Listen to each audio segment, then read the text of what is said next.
বন্ধুরা, অনেকে বিশ্বাস করেন জন্মের পর শিশুর মাথা কামিয়ে দিলে চুল আরো ঘন এবং স্বাস্থ্যোজ্জ্বল হয়। ভারতীয় সংস্কৃতিতে বিশেষ করে হিন্দু শাস্ত্র মতে মাথা ন্যাড়া করার একটা প্রচলন রয়েছে। অনেকে মনে করেন শিশুর জন্মের 18 মাস পরে প্রথমবার চুল কামিয়ে দিলে নতুন চুল ঘন ও শক্তিশালী হয়ে গজায়। এই প্রথাকে মুন্ডন বলা হয়। কিন্তু সত্যি কি ন্যাড়া করার ফলে চুলের ঘনত্ব বাড়ে? বিজ্ঞান কি বলছে? বিজ্ঞান অনুযায়ী ন্যাড়া করার সঙ্গে চুলের ঘনত্ব বা বৃদ্ধির কোনো সম্পর্ক নেই। নবজাতকের মাথার চুল সাধারণত নরম ও পাতলা হয়, যা স্বাভাবিকভাবেই একটা সময়ের পর পড়ে যায় এবং নতুন চুল গজায়। যেমন দুধের দাঁত পড়ে গিয়ে স্থায়ী দাঁত ওঠে।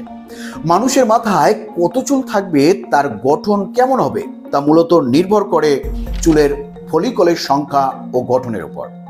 জন্মের পর থেকেই প্রত্যেক ব্যক্তির মাথায় নির্দিষ্ট সংখ্যক ফলিকল থাকে, যা কোনোভাবেই পরিবর্তন হয় না। ফলে ন্যাড়া করলেও ফলিকলের সংখ্যা বাড়ে না, তাই চুলের ঘনত্ব বাড়ার সম্ভাবনা নেই। চুল পড়ার কারণ ও ন্যাড়া হওয়ার ভুল ধারণা: বয়স বাড়ার সঙ্গে সঙ্গে অনেকের চুল পাতলা হতে থাকে, যার পেছনে জেনেটিক কারণ, হরমোনের পরিবর্তন, পুষ্টির অভাব ও স্ট্রেস অন্যতম কারণ হতে পারে। অনেকে মনে করেন ন্যাড়া হলে চুল নতুনভাবে ঘন হয়ে গজাবে এবং চুল পড়ার হার কমে যাবে। তবে এটি একেবারেই একটি ভ্রান্ত ধারণা।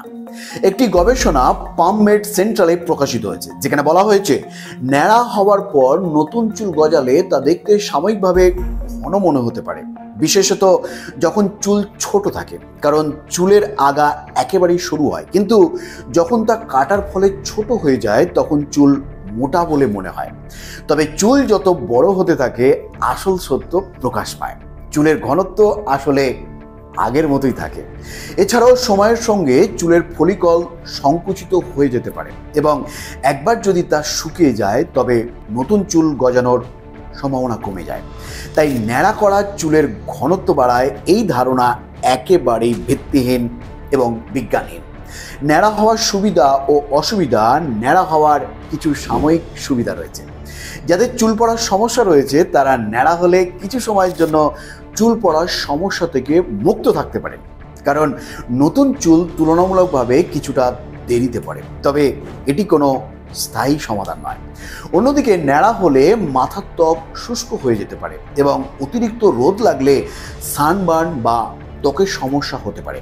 তাই সানস্ক্রিন ও ময়শ্চারাইজার ব্যবহার করা অত্যন্ত জরুরি। চূড়ান্ত সিদ্ধান্ত শিশুর চুল ঘন হবে এই বিশ্বাসে বারবার ন্যাড়া করানো একেবারেই অযৌক্তিক।